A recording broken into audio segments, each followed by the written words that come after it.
الحمد لله الذي هدى به مبارك فيه كما يحب ربنا ويرضاه.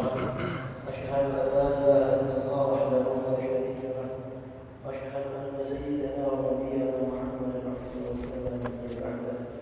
اللهم صل وسلم وبارك وحمد وكرم على سيدنا ومولانا محمد بن عبد الله وعلى آله وأصحابه ومن والاه. يقول الله تبارك وتعالى في كتابه الكريم: أعوذ بالله من الشيطان الرجيم، بسم الله الرحمن الرحيم. والعصر إن الإنسان لفي خسر إلا الذين آمنوا وعملوا الصالحات وتواصوا بالحق وتواصوا بالصبر. وقال رسول الله صلى الله عليه وسلم: لا يؤمن حتى تكون هواه مما جئت به، أو كما قال النبي صلى الله عليه وسلم. Bapak Ibu hadirin sama-sama dirahmati Allah Subhanahu wa taala, jemaah salat subuh sekaligus jemaah majlis taklim kajian hari pagi yang sama-sama dirahmati oleh Allah Subhanahu wa taala. Syukur kita kepada Allah dan izin Allah dan juga rahmat dari Allah Subhanahu wa taala, sekaligus harap-harap cemas mobil Ustaz Hasan nih. Alhamdulillah juga mudah-mudahan kehadiran kita dengan yang lebih pulang dari sini kita membawa kebaikan-kebaikan, dan mudah-mudahan duduknya kita di sini, iktikafnya kita di sini, tasbihan semua itu pahala oleh Allah Subhanahu wa taala. Mari sama-sama kita buka tangan kita ini membaca Fatihah. Kita berharap pada Allah membuka Al-Fatihah, segala apa yang kita dengar dan kita ketahui bisa kita amalkan dalam kehidupan kita sehari-hari. Alhamdulillah wa ala kulli salihah wa ila Nabi sallallahu alaihi wasallam.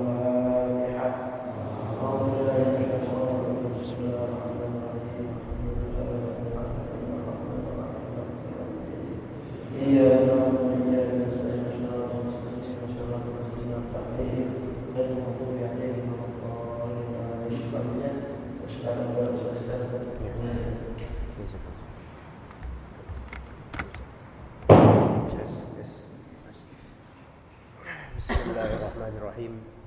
Assalamualaikum warahmatullahi wabarakatuh. Innal hamdalillah nahmaduhu wa nasta'inuhu wa nastaghfiruh wa na'udzu billahi min shururi anfusina wa min sayyiati a'malina.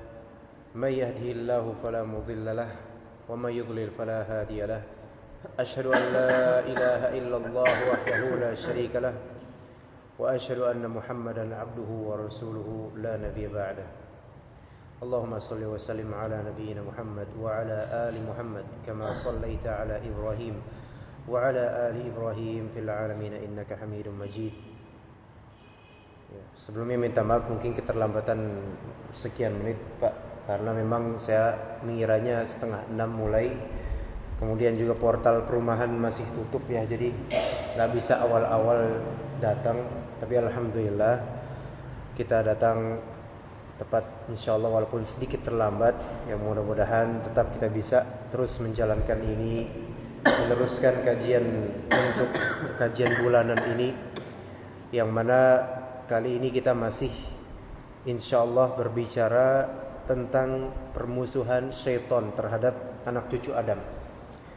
Bulan yang lalu ya kita sudah menjabarkan bagaimana makarnya iblis la'natullahi alaih kepada bapak kita Adam alaihissalam. Dan pada kali ini bagaimana makarnya dan permusuhan syaitan iblis, antek-anteknya terhadap anak cucunya Adam. Jadi cerita itu belum final. Adam alaihissalam sudah selesai ceritanya, namun cucu-cucunya masih akan terus berlanjut karena memang iblis la'natullahi alaih itu bersumpah demi Allah bakal menggoda semua anak cucu Adam tanpa kecuali kalaupun dikecualikan hamba-hambanya yang ikhlas. Iya. Nah, di sini sebagaimana di buku Kisah Orang-orang Zalim karya Syekh Hamid Al-Tahir, kita akan menyebutkan beragam poin tentang gambaran tipu daya syaitan terhadap manusia. Ya, kita semua manusia alhamdulillah. Dan mereka itu berusaha untuk menggelincirkan semua manusia, tapi pastinya tidak semua manusia tergelincir. Nah, supaya tidak tergincir ya kita perlu tahu sebenarnya mereka ngapain aja. Dan apa tindakan preventif yang bisa kita lakukan supaya tidak ikutan mereka. Kita baca dulu di sini. Kata Syekh dengan terjemahan di sini, permusuhan syaitan dengan manusia adalah permusuhan abadi. Ya, jadi jangan harap bahwasanya syaitan itu akan berhenti selesai. Enggak. Jangan harap tiap-tiap kita itu ada yang selamat tanpa sama sekali digoda oleh syaitan. Enggak. Semua dari kita, Pak. Enggak boleh di sini ada yang ngerasa karena mungkin berilmu enggak bakal setan bisa menggoda kita. Lah itu justru kayak gitu, itu godaan setan juga. Merasa berilmu terus wah saya enggak bakal kegoda sama setan. Itu godaan setan. Ya. Jadi kadang-kadang tipuannya itu licik. Orang yang kelihatannya enggak ketipu sama setan, dianya ternyata itulah tipuan terbesarnya setan. Lah kalau misalnya nabi seperti Nabi Adam saja itu dengan izin Allah bisa kok tertipu, lah apalagi orang kayak kita yang mungkin kesolehannya, yang pastinya kesolehannya di bawah para nabi kalaupun kita soleh. Kemudian permusuhan abadi ini tidak akan pernah ada gencatan senjata, gak bakal.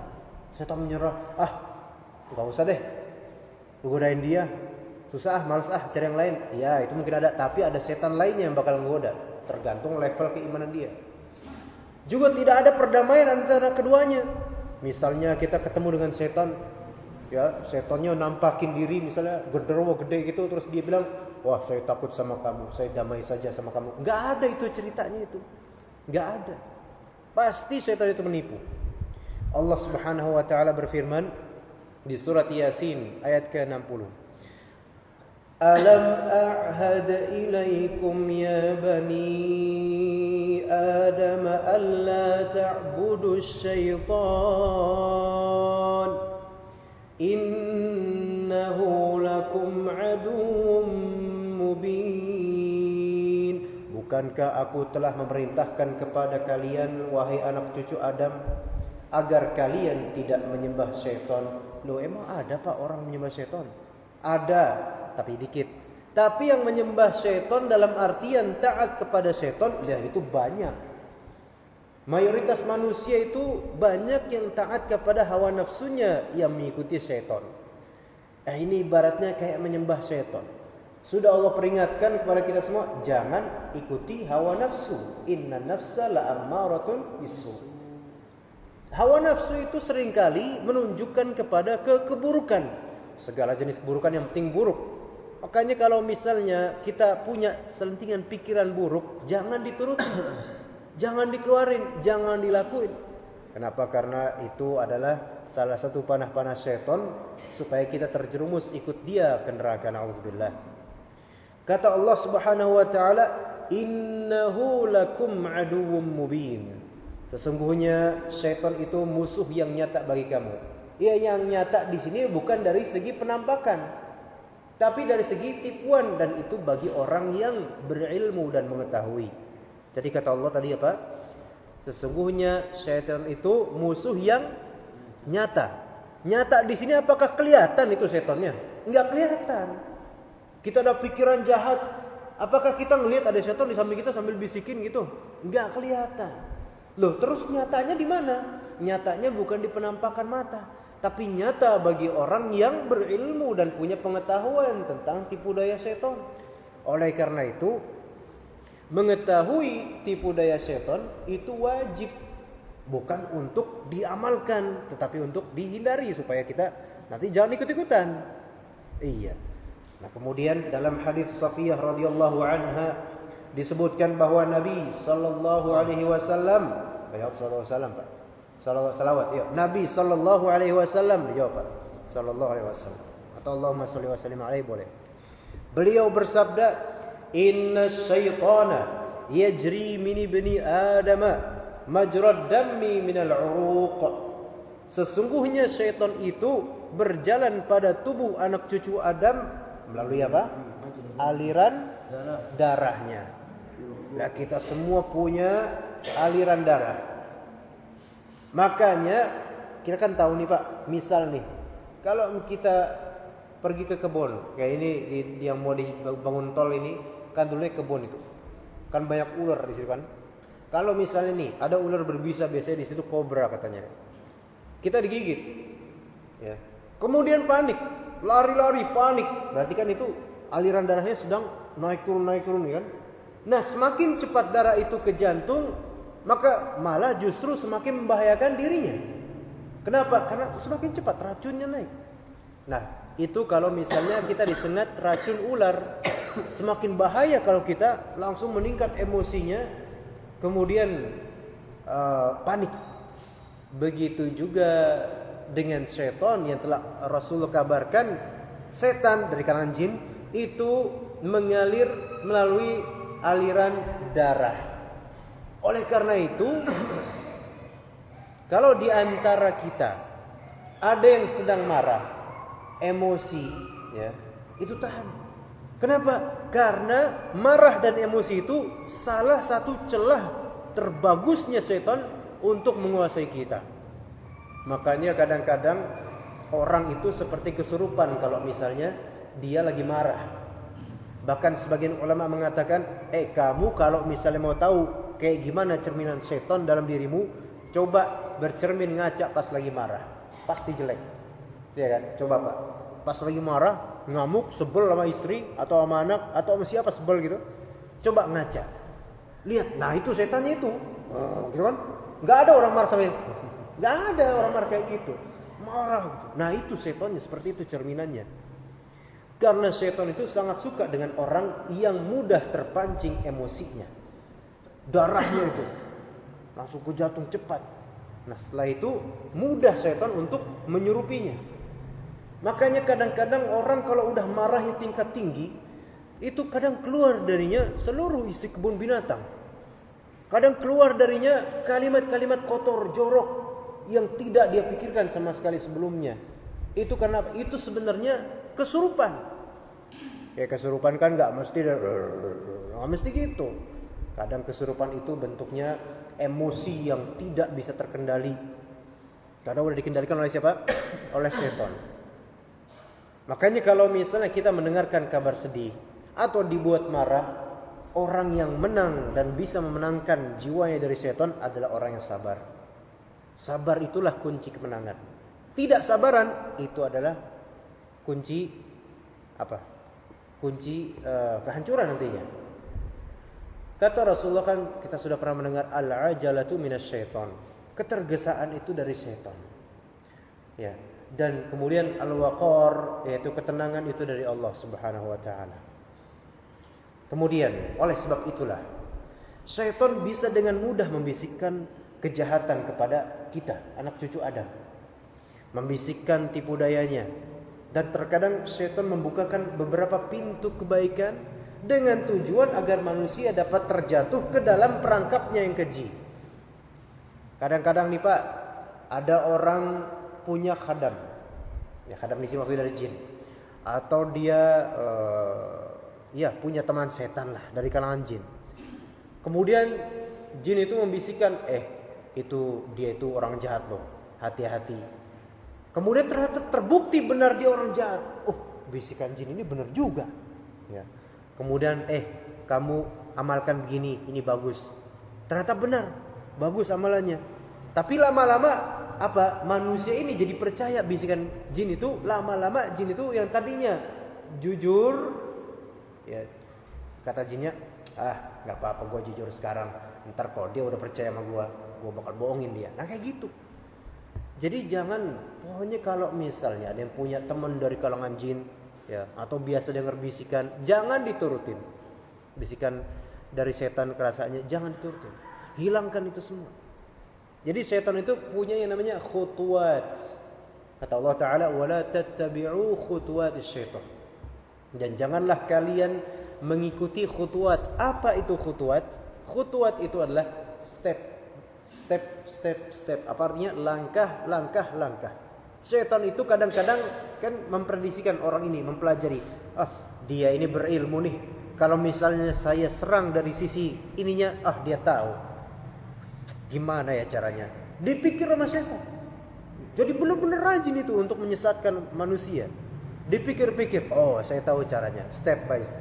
Ada orang berilmu penceramah, Masya Allah. Hari-harinya ceramah di depan kaum muslimin. Ilmunya tinggi, bahasanya menarik, kemudian juga penampilannya juga membuat orang senang. Setan berupaya menggodanya, wah dari segi ilmu gak bisa dia. Dari segi kemaksiatan, dia gak minum khamar, dia gak zina, susah. Dari mana ya? Setan mulai berpikir, akhirnya menemukan cara. Gimana kalau misalnya kita hancurkan keikhlasan dia? Wah, ini malah lebih parah. Kenapa? Karena keikhlasan kalau udah hancur, mainnya apa? Syirik jadinya. Nah ini kan tetap aja ada juga dai luar biasa, ikhlasnya luar biasa, kemudian ilmunya luar biasa. Tapi ketika mulai pamornya tinggi dan kemudian bayaran semakin banyak, setan menggodanya. Nah, itu enak di pengajian itu ya, biarpun jemaah sedikit tapi bayarnya banyak. Terus di pengajian ini jemaahnya banyak tapi bayarnya sedikit, pilih aja yang bayarnya banyak. Akhir tergoda di situ. Jadi meskipun orang itu berilmu, tetap aja setan ada upaya. Ya apalagi yang tidak berilmu. Makanya ayo kita hati-hati dengan makar mereka. Nah di kajian ini insya Allah akan kita tunjukkan beberapa gambaran tipu daya setan. Mungkin sampai 10 atau sesuai dengan waktunya insya Allah. Yang pertama, di antara upaya mereka, gambaran tipu daya mereka, yang pertama mendatangkan ain. Loh ini kayaknya mungkin bagi sebagian dari kita baru tahu apa itu ain.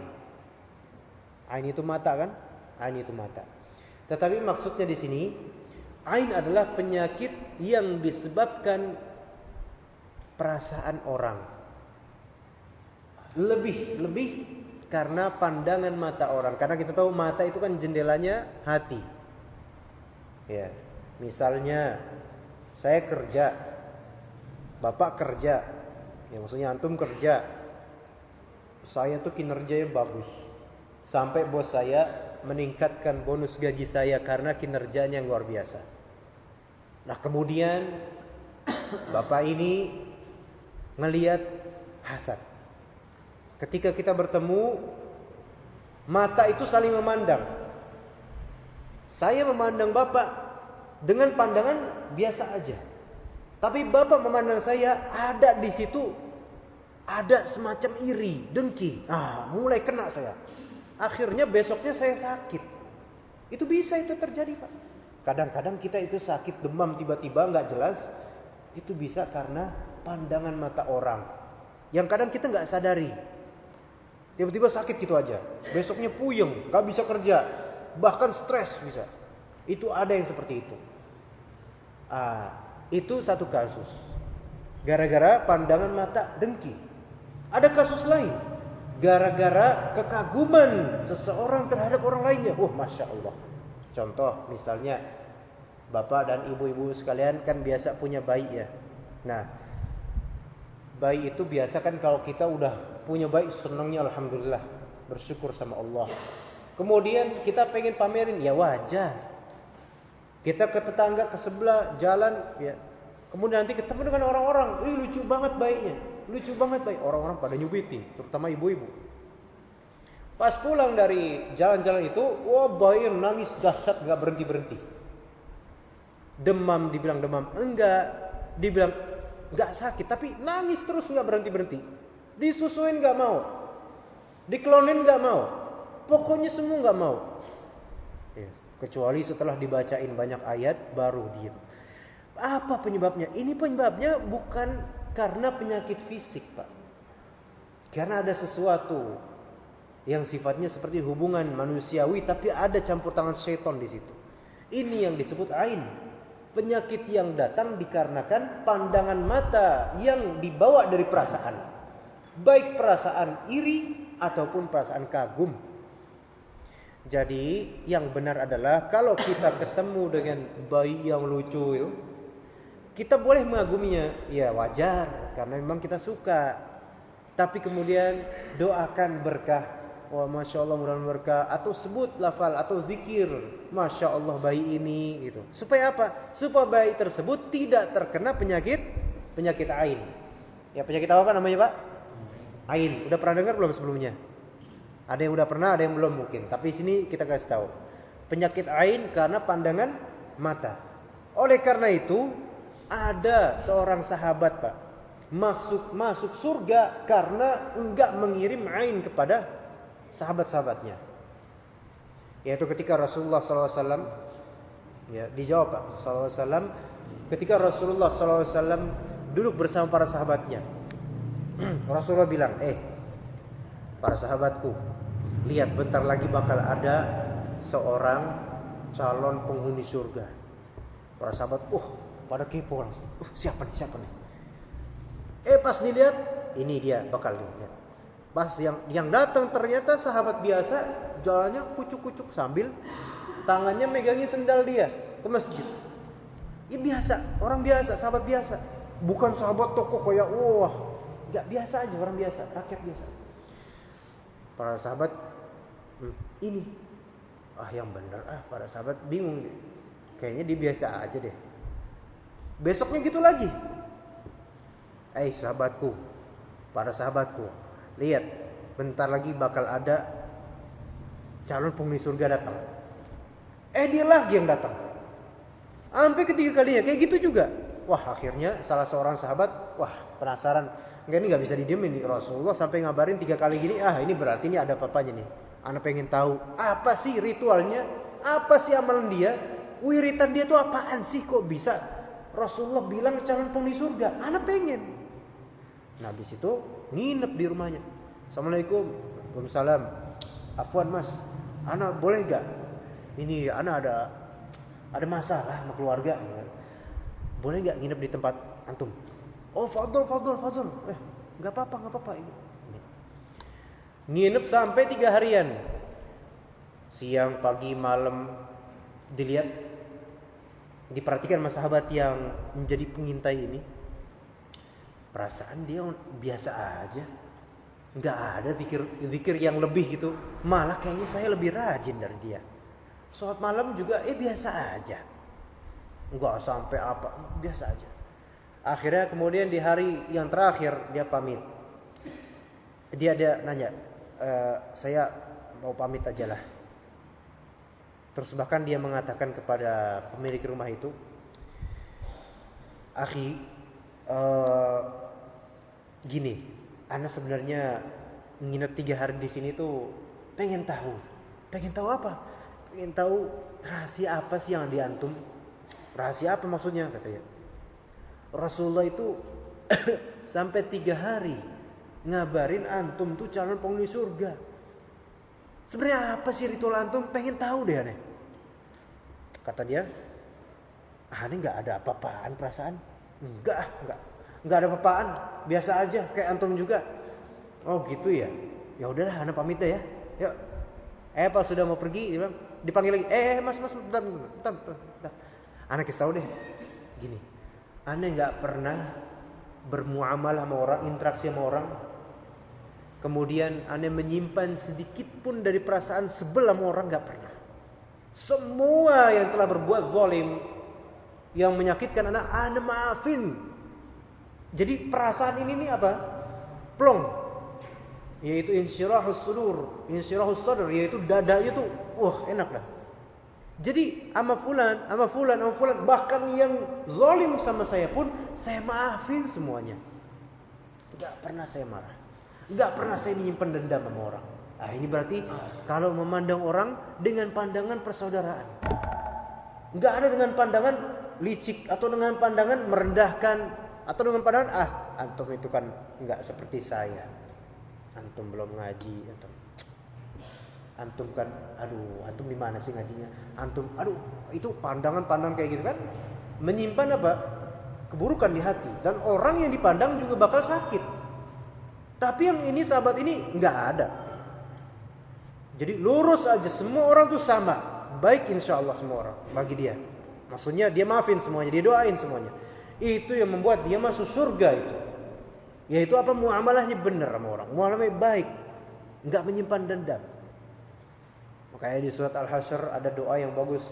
Rabbana la taj'al fi qulubina ghillal lil ladzina amanu.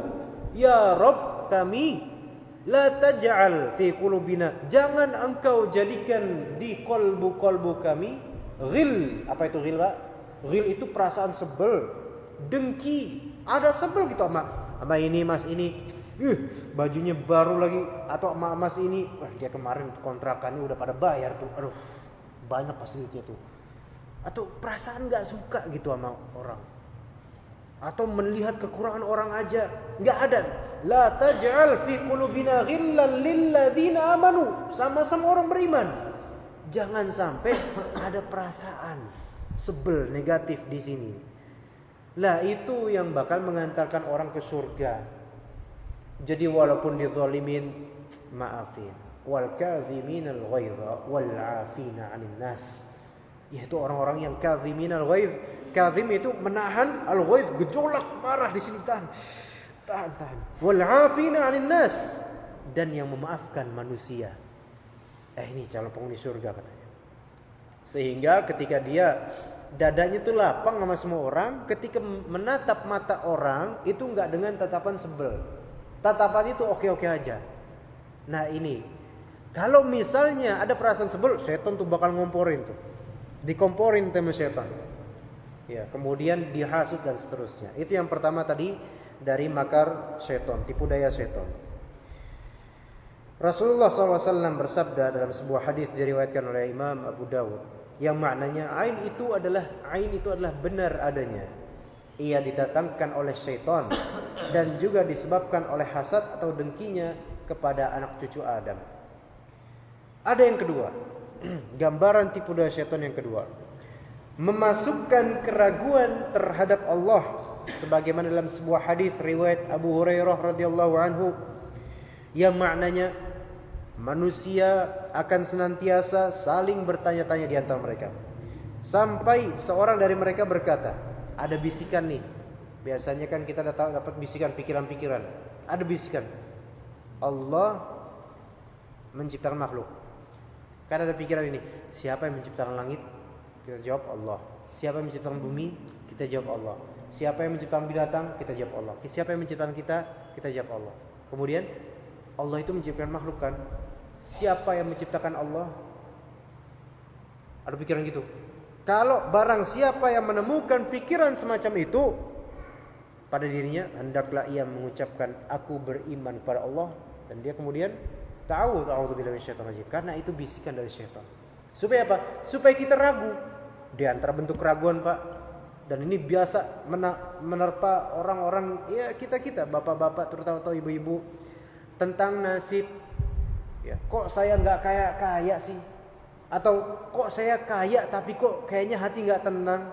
Kemudian mempertanyakan Allah Subhanahu Wa Taala. Ingat, kita tidak boleh mempertanyakan takdir Allah. Nggak boleh bilang, ya Allah kenapa sih begini? Nggak boleh ngomong gitu. Allah Subhanahu Wa Taala berfirman, la yus'alu amma yaf'al wa hum yus'alun. Allah itu tidak ditanya tentang apa yang Allah perbuat, apa yang Allah takdirkan, nggak usah ditanya. Wa hum yus'alun, mereka lah manusia yang akan ditanya. Oleh karena itu, kalau misalnya kita dapat kerugian, kemalangan, musibah, jangan mempertanyakan Allah, tapi tanyalah diri sendiri, karena segala jenis fasad, kerusakan itu karena kita juga. Allah Subhanahu wa taala berfirman dalam surat Ar-Rum, "Dhaharal fasadu fil barri wal bahr bima kasabat aydin nas." Telah muncul kerusakan di bumi dan di laut gara-gara siapa sih? Gara-gara manusia juga. Dulu ini tanah sini dulu mungkin hutan. Sekarang kok banyak kotoran sana sini? Emang yang bikin kotoran binatang? Bukan, kita juga manusia. Jadi kalau misalnya kita dapat penyakit, kita disihir misalnya, naudzubillah, kemudian perdagangan gak laku, coba tanya diri sendiri. Bisa jadi semua ini bukan gara-gara siapa, melainkan karena diri kita dulu pernah menzalimi orang. Bisa jadi. Dan betapa banyaknya orang tuh kualat ya, pamali baru kerasa pamalinya pas sudah tua, baru sadar dia. Ya syukur kalau sadar. Kalau enggak sadar, nah ini gara-gara dulu pernah berbuat zalim, tanah orang dipindahin batasannya, kemudian tanahnya dia lebih banyak, masya Allah. Itu hukumannya berat itu di akhirat itu. Kalau dia nggak taubat, nanti pemilik tanah yang dizalimi itu menggugat di akhirat, kena dia. Makanya Pak, yang namanya muamalah manusia, hubungan interaksi sama manusia, jangan menzalimi orang, baik dengan perkataan atau dengan perbuatan, atau bahkan dengan pandangan, jangan menzalimi orang. Ya, itu semua dari syaitan. Kemudian ada yang ketiga nih yang menarik. Yang menarik, mengikatkan simpul pada anak cucu Adam agar tetap tidur dan tidak melaksanakan sholat. Demi Allah, saya nggak pengen nyindir siapa-siapa. Maksudnya, saya nggak pengen ada yang sakit hati di sini. Tetapi ayo kita introspeksi diri. Ini tentang sholat, Pak. Baik sholatnya kita, atau sholat saudaranya kita, atau sholat anak-anaknya kita, atau sholatnya istri kita. Mengikatkan tali simpul pada anak cucu Adam agar tetap tidur dan tidak melaksanakan sholat. Maksudnya kalau bisa terlambat sholatnya dari waktunya. Diriwayatkan oleh Abu Hurairah radhiyallahu anhu bahwasanya Rasulullah sallallahu alaihi wasallam beliau bersabda, yang maknanya syaitan mengikat pada tengkuk setiap orang di antara kalian dengan 3 ikatan. Simpulan. Ini mungkin kita pernah dengar, tapi untuk mengingat kembali, yuk refresh lagi ya. Ketika kalian tidur nih, setiap simpulnya ditiupkanlah bisikannya kepada orang yang tidur itu. Bagimu malam yang panjang, yuk tidur dengan nyenyak. Kan kita terus yuk tidur.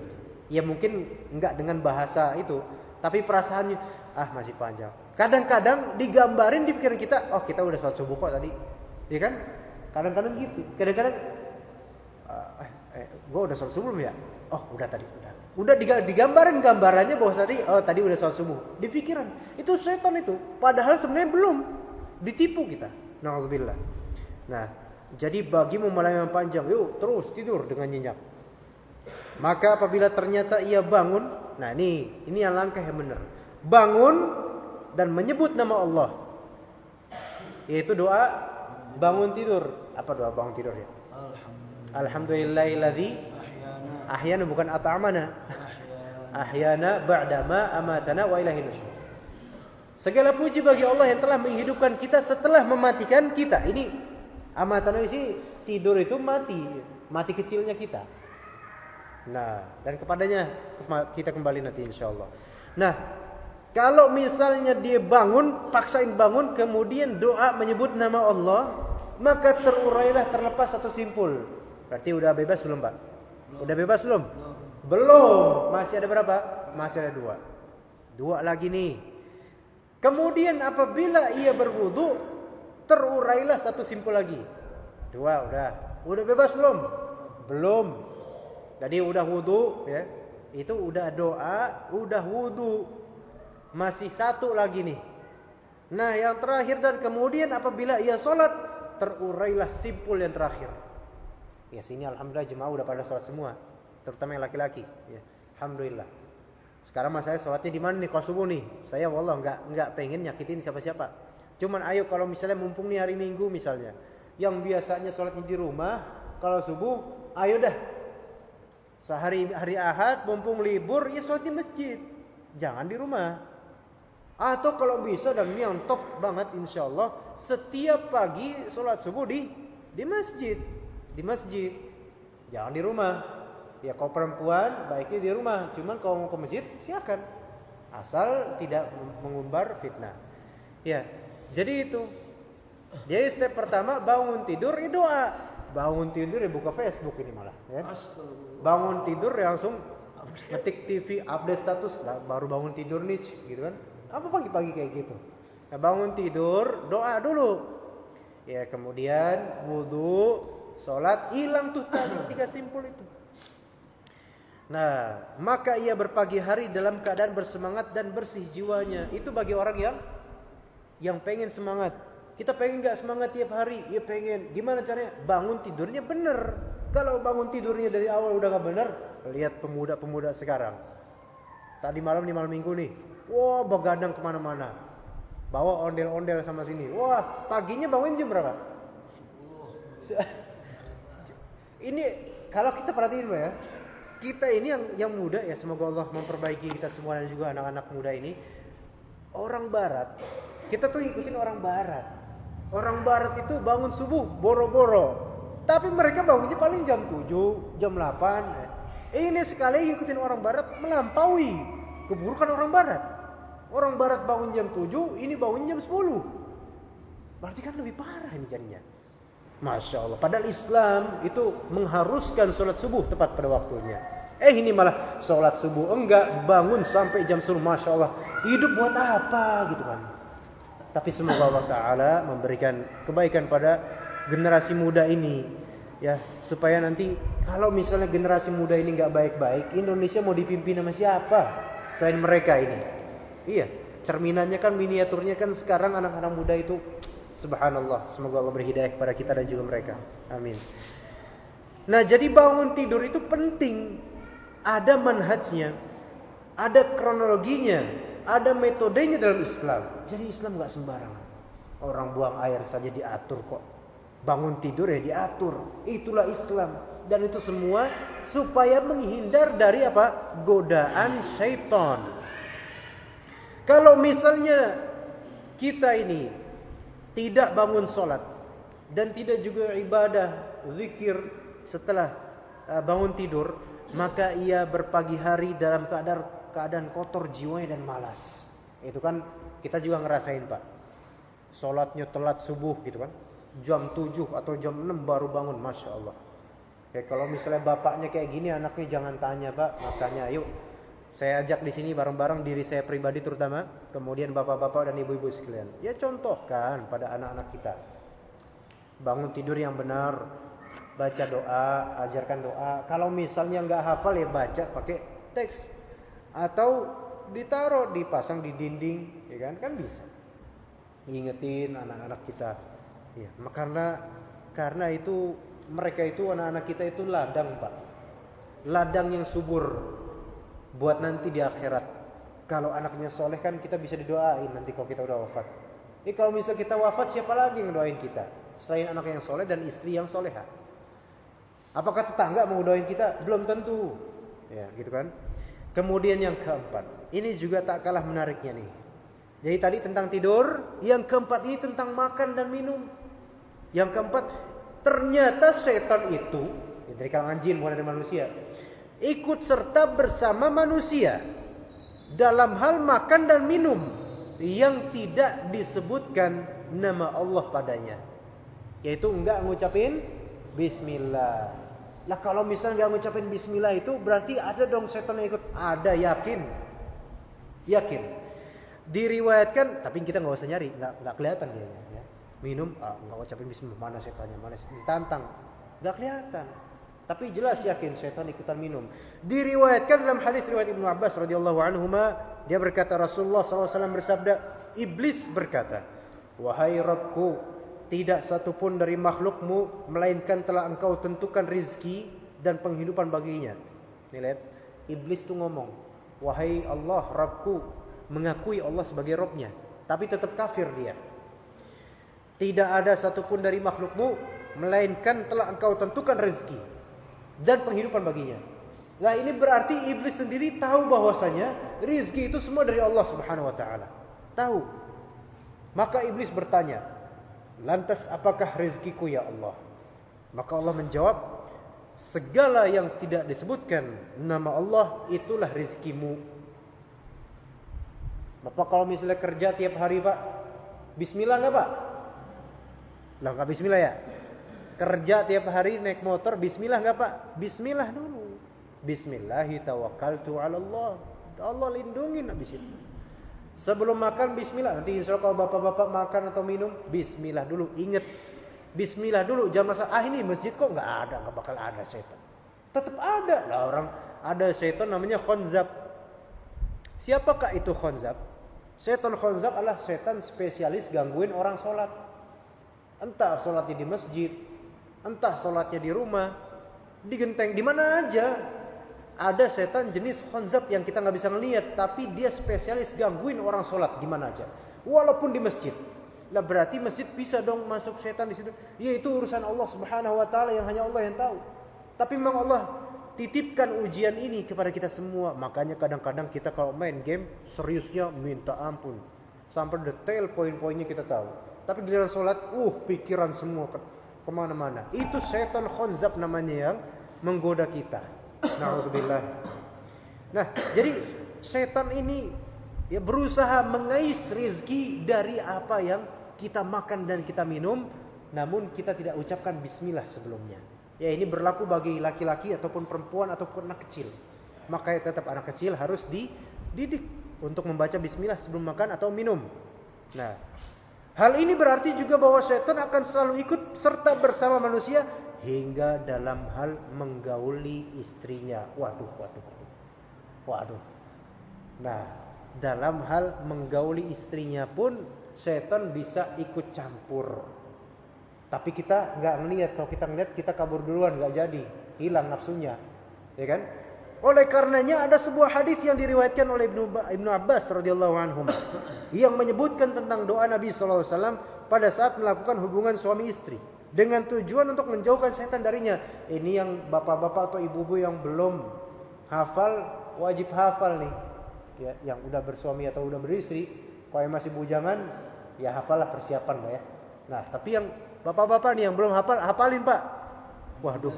Hah? Yang duda gimana Ustaz? Iya, persiapan juga Pak. Hafalin juga Pak ya, semuanya hafalin. Supaya nanti kita berhubungan dengan pasangan kita, Allah hindarkan dari mereka. Di dalam Sahih Bukhari dan Sahih Muslim disebutkan doanya apa? Allahumma jannibna syaitan wa jannibi syaitan ma razaqtana. Artinya apa? Ya Allah, jauhkanlah kami dari syaitan dan jauhkanlah syaitan dari apa yang engkau rezekikan kepada kami dari anak ini. Iya. Nah, ini yang belum ya dihafalkan. Atau kalau misalnya bisa ditulis aja di dekat di kamar ya, ditulis, diposterin gitu supaya hafal. Ya. Saya ada cerita sedikit Pak. Ada pasangan suami istri nih Pak ya. Pas ini satu keluarga ini pasangan suami istri ini qadarullah semacam disantet sama orang. Na'udzubillah ya. Jadi santet supaya cerai gitu. Kayak ada yang dengki sama mereka berdua. Sampai suatu ketika entah setannya itu gimana maksudnya, suatu ketika entah malam atau siang ada yang ngetok pintunya, dibuka sama istri itu. Ternyata suaminya. Masuk suaminya. Tiba-tiba suaminya itu baru pulang kayak gitu langsung minta maaf berhubungan intim. Nah, ya sebagai istri yang taat ya harus mau. Ya kecuali kalau misalnya masa haid dengan batasan. Nah, maulah dia istri. Ya harus mau. Kemudian sebelum melakukan permulaan gitu, kan istrinya punya kebiasaan membaca doa Allahumma jannibna syaitan wa jannibi syaitan ma razaqtana. Akhirnya depan suaminya itu pas mau melakukan itu, istrinya mengatakan Allahumma jannibna syaitan wa jannibi syaitan ma razaqtana. Tiba-tiba suaminya hilang, kling. Hilang. Berarti siapa dong nih? Setan berarti. Didoain kayak gitu setannya hilang langsung. Ini kejadian nyata ini. Teman-teman saya yang ceritain. Teman-teman saya dari kalangan ruqyah ini katanya. Kejadian ini nyata ini. Hilang itu setan, langsung kabur. Kaburnya bukan kabur lewat keluar, lewat lubang, enggak. Tring, hilang ya. Udah, loh. Mas, kemana Mas? Hilang. Ternyata masih di kantor. Loh, tadi siapa terus nih? Berarti bisa aja itu terjadi. Bisa itu terjadi kayak gitu. Tapi jangan mentang-mentang ada cerita kayak gini, setiap yang datang ke rumah kita curigai jangan-jangan lu setan ya. Jadi kita gituin. Habis itu kita auzubillahi minasyaitonirrajim. Jangan. Enggak hilang berarti manusia, enggak gitu. Nah, jadi kayak gitu. Itu ada cerita seperti itu beneran itu. Jadi tapi jarang ya, jarang. Dan enggak boleh kita curigain orang kayak gitu. Itu juga kebetulan aja. Ibnu Abid Dunya, ya. Ibnu Qayyim al-Jauziyah dalam kitab Uddatus Sabirin menyebutkan suatu hikayat dari Ibnu Abid Dunya, menyebutkan dari beberapa ulama salaf bahwa suatu ketika ada dua setan sedang bertemu. Setan dan kalangan jin, ya. Lagi ngobrol nih, ya. Bertemu. Yang satu setannya itu kurus ceking banget, dan yang satunya lagi itu gemuk. Keduanya ngobrol. Setan yang gemuk bertanya, kok kamu kurus banget sih? Apa yang bikin kamu kurus? Kayak saya dong gemuk. Setan yang kurus menjawab, aduh, aku nih tinggal bersama orang yang kalau misalnya makan, ia selalu nyebut nama Allah. Sehingga saya gak bisa makan. Tetap aja lapar, gak bisa makan sama dia. Kalau dia minum, selalu nyebut nama Allah. Sehingga saya tetap aus terus gak bisa minum sama dia. Kalau dia masuk ke dalam rumahnya, dia selalu nyebut nama Allah. Sehingga aku pun terus saja di luar rumah. Jadi gak bisa nginep di rumahnya. Nah itu yang kurus itu bilang. Setan yang gemuk berkata, oh nasib kamu beda sama nasib aku. Kalau misalnya aku ini tinggal bersama orang yang apabila kalau dia makan, gak pernah dia nyebut bismillah. Maka saya pun bisa makan bareng dia. Dia kenyang setengah-setengah, saya kenyang full. Jadi setan itu bisa memanfaatkan apa yang kita makan. Tapi caranya kita gak tahu. Gak bisa tahu kita. Jadi Pak, kalau misalnya kita makan gak pakai bismillah, itu sama dengan menyumbang buat perutnya setan itu. Gitu Pak. Iya, kita sama dengan melihara dia supaya dia subur gemuk gitu. Nah, juga ini kalau misalnya dia minum gak menyebut nama Allah, sehingga aku pun minum bersamanya. Dan apabila ia masuk ke dalam rumahnya, dia gak pernah menyebut nama Allah. Maksudnya gak pernah bismillah atau assalamualaikum warahmatullahi wabarakatuh. Gak salam. Maka aku pun ikut masuk ke dalamnya, kemudian nginep bareng keluarganya itu. Maka sekarang jangan heran kalau misalnya kok di rumah ini kok banyak yang ganjil sih, banyak yang aneh, banyak yang janggal. Ya mungkin karena pas masuk ke rumah nggak baca salam, nggak baca bismillah. Dan apabila ia menggauli istrinya, ia tidak pernah menyebut nama Allah sehingga aku dapat menggauli istrinya. Aduh, masya Allah. Tuh gimana nih Pak?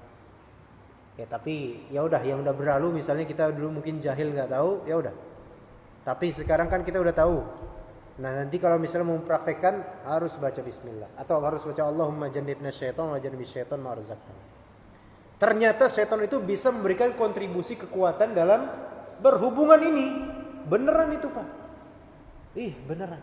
Atau kadang-kadang malah bisa saja berkurang rasanya, nggak kayak dulu. Berkurang. Nggak begitu enak. Kenapa ya? Ternyata sebagiannya telah dirampas kenikmatannya oleh setan.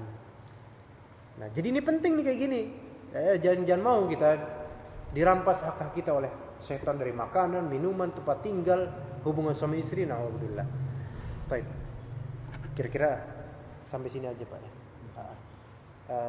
Ada sesi tanya jawab? Oke, ya insyaallah ini cukup sampai sini dulu. Nanti insyaallah pada pertemuan mendatang akan kita sebutkan beberapa macam lagi ya insyaallah tentang tipu dayanya setan. Jadi kita yang penting udah tahu di sini tadi. Pertama, setan suka mendatangkan apa? Penyakit ain, Pak. Jadi sering-sering zikir. Kedua, juga setan suka memasukkan pikiran-pikiran yang berupa keraguan terhadap agama Allah. Ketiga, pas kita tidur bisa aja diikat tali simpul 3 ikatan. Stepnya kita harus apa? Pertama, bangun tidur baca doa, kemudian wudu, kemudian sholat, habis itu tenang. Ini semua seperti itu, alhamdulillah. Sekarang ahad pagi itu pagi paling enak ya Pak. Karena bangun pagi, sholat bener, udah paling enak. Habis itu mengaji lagi, masya Allah, top. Nah kemudian yang keempat, makan, minum, berhubungan intim, itu semua harus kita awali dengan bismillah ya, dengan zikir kepada Allah. Ingat, makanan rizki dari siapa? Dari Allah. Minuman rizki dari Allah. Kekuatan atau energi saat berhubungan juga itu semua dari Allah. Maka kita minta keberkahan dari Allah subhanahu wa ta'ala. Ini silakan kalau misalnya ada yang mau bertanya, bapak-bapak atau ibu-ibu dipersilakan. Jazakumullah khair. Silakan Pak. Silakan. Ada yang mau bertanya? Silakan. Ini Ustaz, berkenaan tadi yang saya ceritakan juga, mungkin juga pernah dialami Fir'aun ketika Allah Taala angkat Siti Asiyah menjadi istri beliau. Nah kan salah satu doa Siti Asiyah lah, Allahumma najjini min Fir'aun wa 'amali. Allahumma najjini min Fir'aun wa 'amali. Ya Allah, selamatkan aku dari Fir'aun dan perbuatannya. Maka yang namanya suami istri pasti ada seperti sama-sama ketahui, ada mungkin bersenggama dan lain-lain. Apakah ketika, dan kita tahu bahwa Fir'aun ini nggak punya anak, apakah ketika Fir'aun bersenggama yang menjadi lawannya itu syaitan yang ditasyabuhkan dengan Siti Asiyah, karena Siti Asiyah ini wanita yang salihah. Apa itu sudah? Baik, jazakumullah khairan Pak atas pertanyaannya. Jadi ini masalah emang syariat di zaman Bani Israel dulu. Kalau untuk yang seperti itu kita nggak tahu Pak, karena tidak ada riwayat yang valid mengenai itu, maksudnya sampai ke hal-hal seperti itu. Kalau zaman itu kan sah ya ketika seorang laki-laki yang kafir menikah dengan perempuan yang muslimah, ya maksudnya yang bertakwa kepada Allah. Ya, jadi adapun urusan ke masalah itunya saya sendiri nggak bisa menjawabnya Pak, maaf ya. Jadi tawakuf itu nggak ngerti apa-apa urusan itu. Wallahu taala alam. Ya. Silakan yang lainnya kalau ada pertanyaan dipersilakan Pak. Kok sulit bertanya? Mungkin karena rame Pak. Ada yang mau khusus menanyakan doa sama Pak Haji Khadirin, hafal banget. Oh iya. Doa tentang tadi Pak. Iya, silakan. Senggama ini Pak, udah hafal banget, boleh nanti dengan Pak Haji Khadirin. Konsultasinya ke Pak itu aja, insyaallah. Cukup Alisan. Cukup aja ya. Ya, ini saya ucapkan terima kasih nih dengan panitia masjid dan juga dengan bapak-bapak sekalian dan juga ibu-ibu sekalian yang telah menghadiri majelis ini. Semoga Allah Subhanahu wa taala memberikan keberkahan kepada kita semua. Baik di pagi hari sampai malam hari insyaallah ya Pak ya. Amin. Juga besok kan ini kerja mulai, yuk kita mulai bismillah, niatkan ini sebagai mengamalkan kewajiban dari siapa sebenarnya kewajiban kerja itu? Dari Allah kita. Ya kan syariat Islam mewajibkan kita mencari nafkah untuk keluarga, istri, anak. Maka niatkan ini sebagai jihad fisabilillah. Jihad dalam artian dalam keluarga insyaallah. Kalau misalnya kita wafat, mudah-mudahan wafatnya fisabilillah, mudah-mudahan ya. Insyaallah, amin. Juga mudah-mudahan jazakumullah khairan, terima kasih atas semuanya yang telah menyambut di sini dan yang telah hadir di sini. Ya, kita minta sama Allah rezeki yang baik. Kita minta kepada Allah terus setiap pagi, Allahumma inni as'aluka ilman nafi'a wa rizqan thayyiban wa amalan mutaqabbala, ilmu yang bermanfaat, rezeki yang baik, halal berkah dan amalan yang terima. Allahumma amin. Kita tutup ya Pak dengan doa kafaratul majlis. Subhanakallahumma wa bihamdika asyhadu an la ilaha illa anta astaghfiruka wa atubu ilaik. Wassalamualaikum warahmatullahi wabarakatuh. Jazakallah, terima kasih.